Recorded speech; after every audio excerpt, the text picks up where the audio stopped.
Hello friends, नमस्कार। कैसे हैं आप लोग? उम्मीद करता हूं अच्छे होंगे। दोस्तों, आज हम लोग एक ऐसे टॉपिक पे बात करने वाले हैं जो हॉट टॉपिक बन चुका है और ये काफ़ी चर्चा में है। चर्चा में ये है कि जीएसटी डिपार्टमेंट द्वारा चलाए जाने वाले जो ड्राइव है, जो कैंपेन है, उसमें बहुत सारे बिजनेसमैन ऐसे हैं जो काफ़ी पेनल्टी के दायरे में आ रहे हैं। तो उसी में से एक बहुत प्रोमिनेंट पेनल्टी के ऊपर हम लोग डिस्कस करेंगे कि वो पेनल्टी कब लग रही है आपके ऊपर, किस दशा में लगेगी और उसका उपचार क्या है, उस पेनल्टी से आप बाहर कैसे आ सकते हैं। अगर हम पेनल्टी की बात करें तो पेनल्टी एक्चुअली सेक्शन 122 से लेके सेक्शन 138 तक आपके ऊपर पेनल्टी ही चलती है। ठीक है, बहुत तगड़ा पेनल्टी का प्रावधान जीएसटी में किया गया है। अब यहाँ पे हम लोग चर्चा करने वाले हैं कि अगर आपके ऊपर पेनल्टी लगाई जाती है कि आपका गुड्स अगर मूवमेंट में है, रास्ते में है, यानी कि ट्रक के थ्रू माल आ रहा है और रास्ते में कोई ऑफिसर उसको इंटरसेप्ट करता है, तो वहाँ पे आपके लिए क्या रेमेडी है, ठीक है, उससे कैसे आप बच सकते हैं। तो दोस्तों, उसी के ऊपर हम चर्चा करने वाले हैं, क्योंकि अभी एक हफ्ते के अंदर विथिन 1 वीक कम से कम कुछ नहीं तो 3 से 4 लाख 5 लाख रुपए की पेनल्टी लोगों ने जमा की, जस्ट बिकॉज ऑफ कि उनका जो कन्वेंस था वो रास्ते में इंटरसेप्ट किया गया, ऑफिसर के द्वारा पकड़ा गया और उनके डॉक्यूमेंटेशन में कुछ दिक्कतें पाई गई।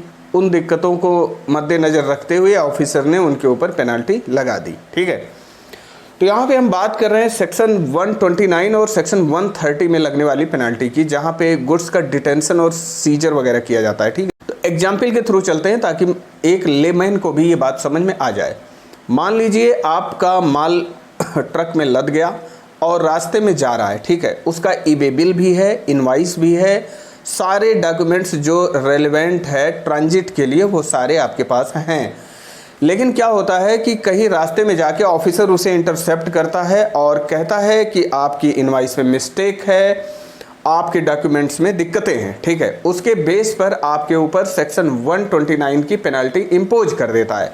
129 में यही है कि जब गुड्स और कन्वेंस आपका डिटेन किया जाता है, ठीक है, तो वहाँ पे जो पेनल्टी का प्रावधान है वहाँ पे 200% ऑफ टैक्स की बात की जाती है। पहली चीज़, वहाँ आप ऑफिसर से झगड़ा नहीं कर सकते हैं। वहाँ पे जो वो पेनल्टी लगा दिया उसको आपको पेमेंट करना आपकी मजबूरी बन जाती है, क्योंकि जब तक आप उसे पे नहीं करेंगे तब तक वो आपके गुड्स को रिलीज नहीं करेगा, कन्वेंस को रिलीज नहीं करेगा। ठीक है, इंटरसेप्ट करने वाले अधिकारी होते हैं रास्ते में जो ट्रांजिट में मिलते हैं, उनको सिर्फ ये आदेश होता है, उनके आका लोग ये आदेश दे के भेजते हैं कि जाओ, जिसके भी कपड़े में लाल धागा मिले उसको काट दो। ठीक है, यानी कि जिसके भी डॉक्यूमेंट में जरा सी भी मिस्टेक मिले उस पर पेनल्टी मार दो। ठीक है, तो ये उनको आदेश दे के भेजा जाता है, तो उस आदेश का वो पालन करते हैं और वैसे भी उनको रिकवरी का टारगेट मिला हुआ होता है। पहली चीज़ ये भी है, तो इन चीज़ों को ध्यान में रखिए। तो वो क्या करते हैं, लाल धागा का मतलब ये हो गया कि आपके डॉक्यूमेंट में जरा से भी अगर मिस्टेक पाई जाती है तो वहाँ पे पेनल्टी तुरंत वो इम्पोज कर देंगे विदाउट एनी हियरिंग, कुछ नहीं सुनेंगे आपसे। तो अब यहाँ पे लॉ में ये बताया गया है कि भाई किसी भी पर्सन पे अगर पेनल्टी इम्पोज होती है, अगर किसी पे पेनल्टी इम्पोज की जा रही है तो वहाँ पे कुछ प्रिंसिपल को ध्यान में रखा जाएगा। पेनल्टी लगाने से पहले कुछ प्रिंसिपल को फॉलो करेगा अधिकारी। अब वो प्रिंसिपल पहली बात तो कौन कौन से हैं, अब उस पर पहले हम चर्चा करते हैं। पेनल्टी लगाने से पहले कौन से प्रिंसिपल पे वो बात करेगा। तो दोस्तों, जीएसटी में पेनल्टी लगाने से पहले 3 प्रिंसिपल को बहुत केयरफुली ऑफिसर को चेक करना होता है। पहली चीज़ ये है कि कहीं माइनर ब्रीच तो नहीं है। माइनर ब्रीच का मतलब ये है कि टैक्स वगैरह का डिफरेंस 5,000 रुपये से कम का है, पहला वो कंसीडर करेगा। ठीक है, पहला पॉइंट। सॉरी, माइनर मिस्टेक देखा जाएगा कि अगर आपका टैक्स डिफरेंस वगैरह 5,000 रुपये से कम का है तो वहाँ पे पेनल्टी इम्पोज नहीं की जाएगी।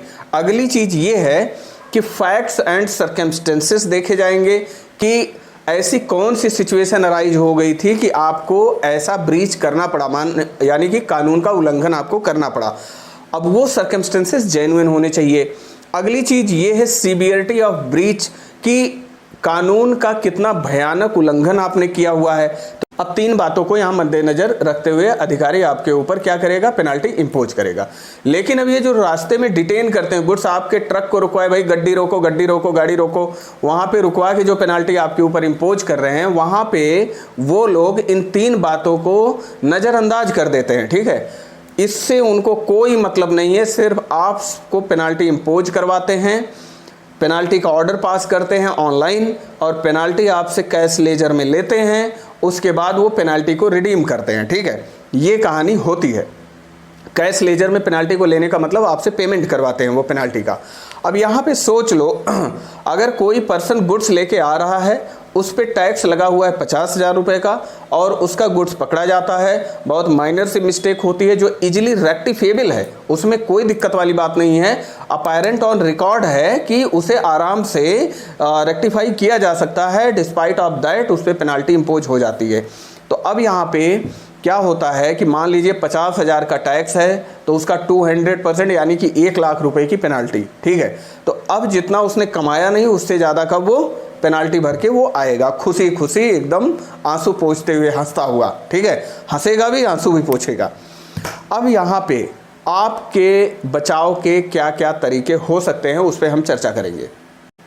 पेनाल्टी आप पे इम्पोज हो गई, आपने पेनाल्टी जमा कर दी, गुड्स आपका रिलीज हो गया, आप उसे ले आए अपने दुकान पे या जहाँ भी ले जाना था आप ले गए। ठीक है, अब दोस्तों पहली चीज़ तो ये है आपके ऊपर पेनाल्टी लगाई जाए या ना लगाई जाए, पहला जजमेंट तो आप खुद कर सकते हैं कि आपने गलत किया है, अगर तो आप उसका जजमेंट खुद कर सकते हैं। ठीक है, लेकिन अगर आपको लगता है ये पेनाल्टी हमारे ऊपर गलत लगाई गई, ये पेनाल्टी नहीं लगनी चाहिए, तो ऐसे केस में आप जो है अपील में जा सकते हैं। सेक्शन 129 के अगेंस्ट में आप अपील कर सकते हैं और अपील में वो सारे डॉक्यूमेंट आप अटैच करिए, लगाइए जिन डॉक्यूमेंट के बेस पर आपके ऊपर पेनाल्टी रास्ते में लगाई गई थी।